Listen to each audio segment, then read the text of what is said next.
wabarakatuh. Saya ingin membentangkan modul GM 3043 Pembangunan Organisasi. Topik tugasan kumpulan kami ialah masalah yang berlaku dalam organisasi. Kumpulan kami terdiri daripada saya, Muhammad Firdaus bin Kamal, 267186. Yang kedua, Muhammad Helmi bin Mustafa, 275098. Yang ketiga, Swazwani binti Rosli, 267416. Untuk pengenalan, iaitu HR adalah salah satu aset yang paling berharga dalam sebuah organisasi dan mempunyai peranan yang sangat penting dalam mencapai matlamat organisasi untuk memacu inovasi serta memastikan kesinambungan operasi yang berlaku di dalam setiap organisasi. Yang kedua, untuk memahami hubungan antara HR, struktur teknologi dan strategi organisasi.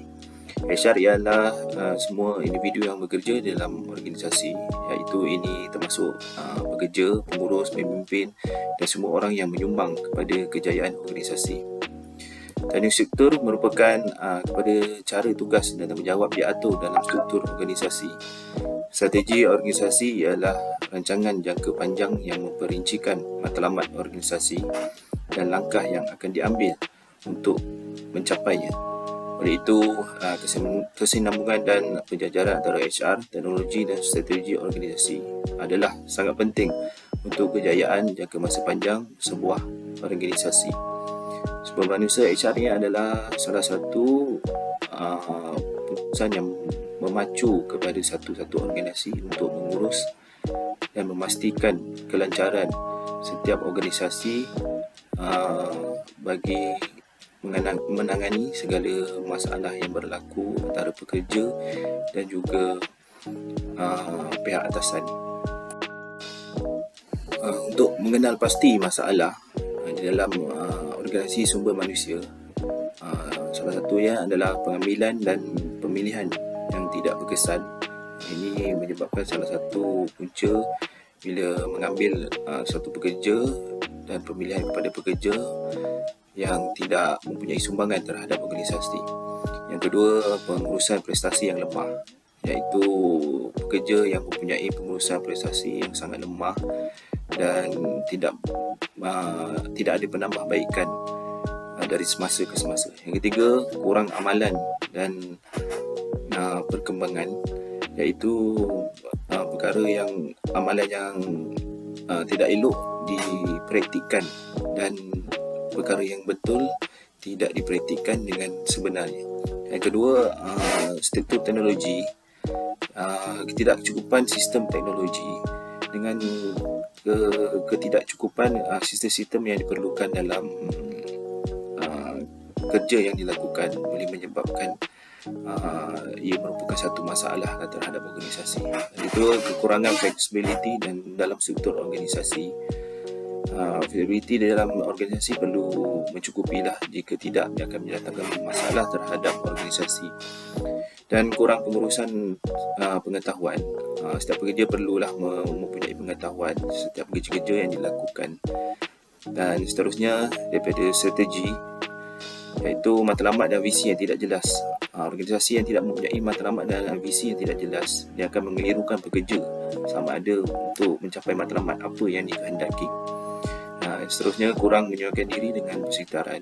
Pekerja-pekerja yang tidak dapat menyesuaikan diri dalam persekitaran semasa bekerja menjadi masalah untuk organisasi tersebut. Dan seterusnya, ketidakselesaian antara strategi dan pelaksanaan. Strategi yang diatur tidak sesuai terhadap apa yang telah dilaksanakan oleh dalam organisasi, itu menjadi satu masalah. Untuk analisis data, antara yang terlibatlah analisis struktur organisasi, iaitu kenal pasti struktur organisasi semasa data masuk, cara unit jabatan dan fungsi yang disusun. Seterusnya, analisis teknologi, semak teknologi yang digunakan dalam HR seperti sistem HR, perisian pengurusan kerja dan alat komunikasi. Seterusnya, analisis strategi, mengkaji semula strategi perniagaan organisasi dan hubungan dengan strategi HR. Pertimbangkan sama ada strategi HR menyokong pencapaian matlamat strategi syarikat. Dan seterusnya, penyepaduan data, mengumpul data berkaitan yang berkaitan dengan HR, teknologi, struktur dan strategi organisasi.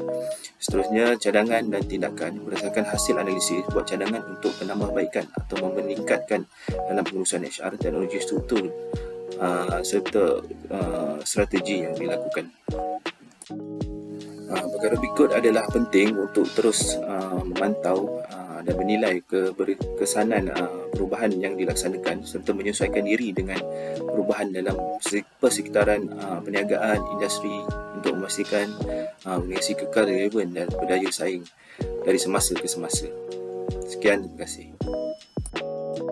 Assalamualaikum warahmatullahi wabarakatuh. Saya Syazwani binti Rosti, nombor metrik 267416.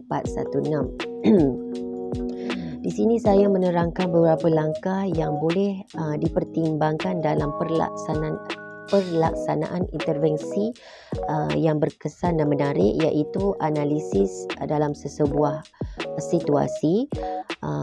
Kenal pasti jurang antara keperluan HR dan strategi yang diingini.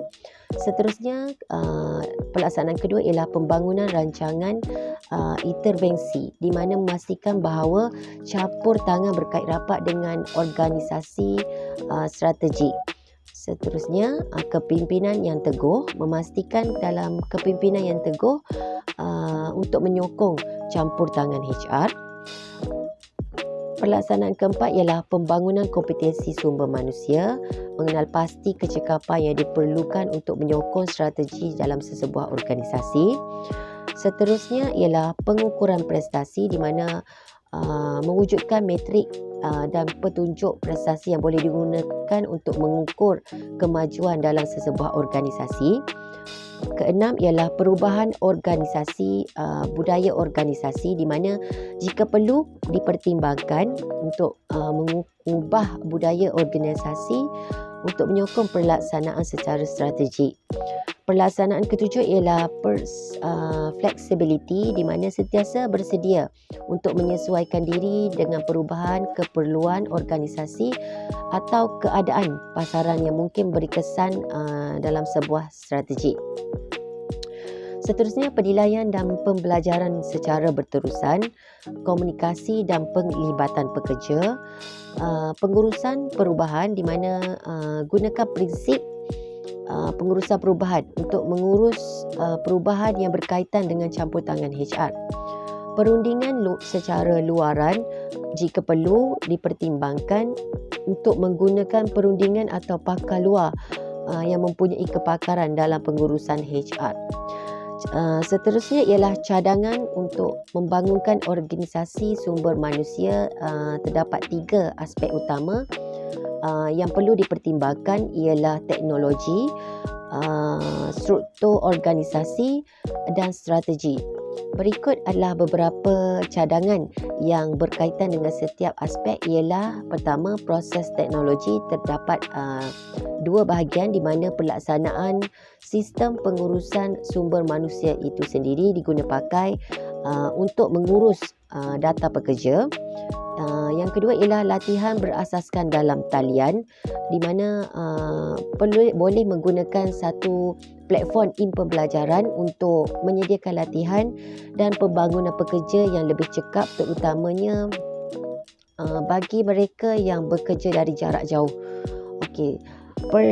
Cadangan yang kedua ialah struktur organisasi, terbahagi kepada struktur matriks dan struktur pembangunan pasukan sumber manusia secara strategik.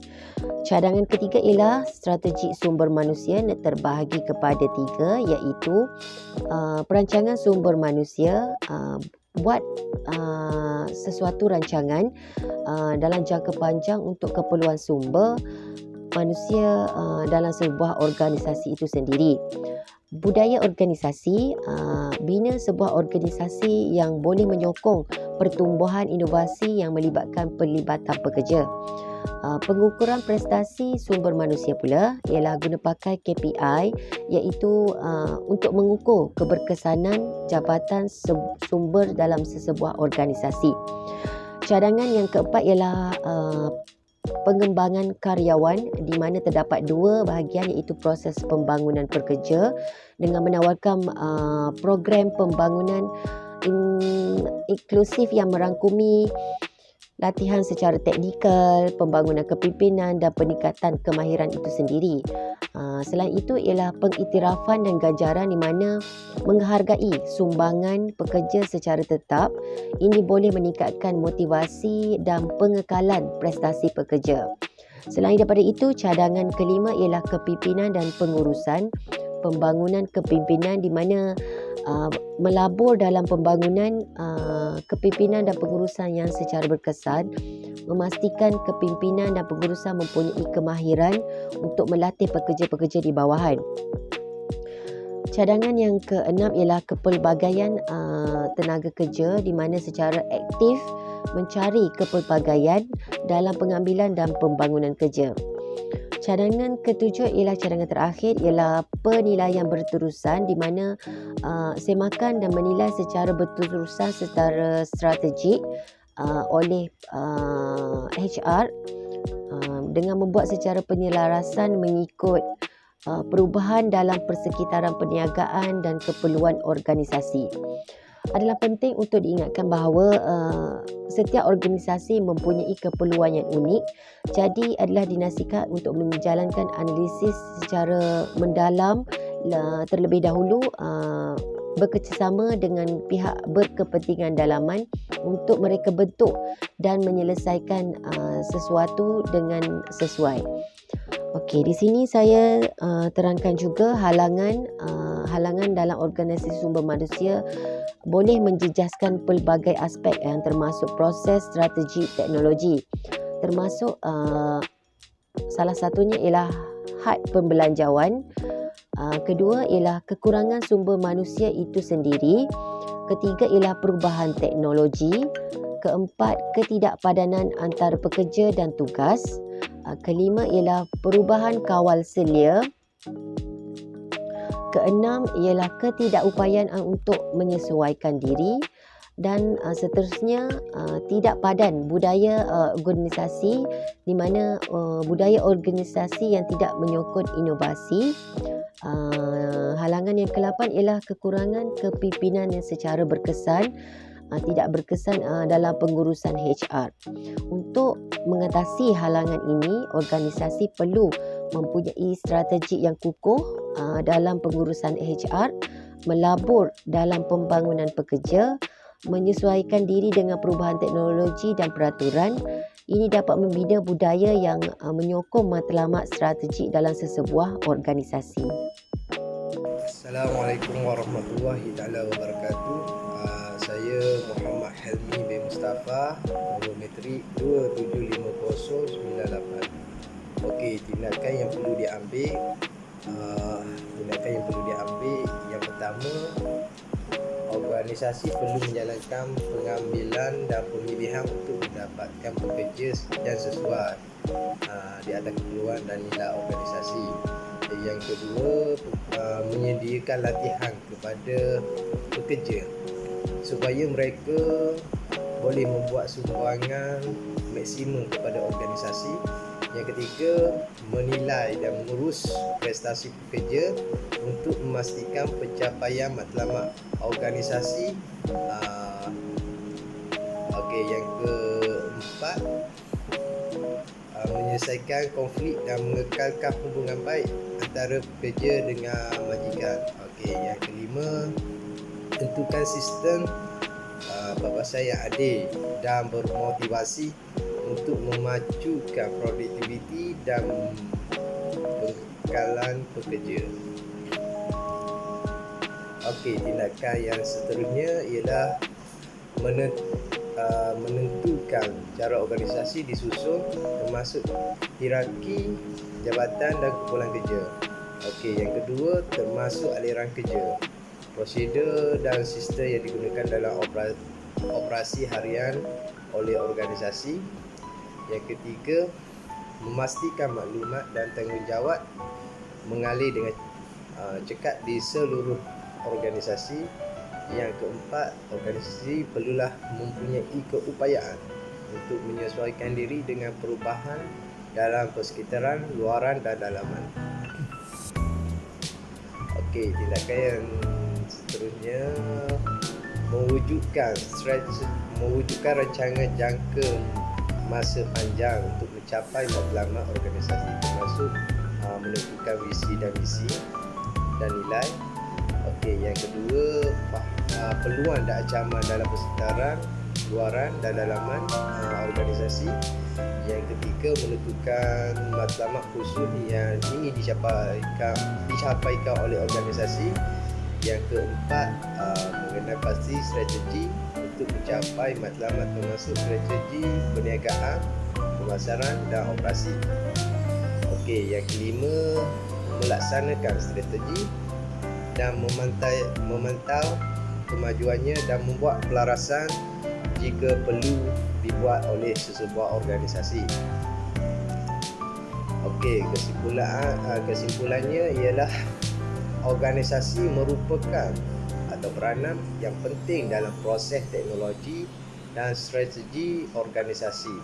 Semua yang terlibat mestilah memastikan bahawa sumber manusia yang berkelayakan dan berkemahiran tersedia dibangunkan dan diuruskan secara berterusan agar sesuai dengan perubahan teknologi dan matlamat strategi di sesebuah organisasi mencapai tahap yang lebih tinggi lagi. Okey, sekian, terima kasih.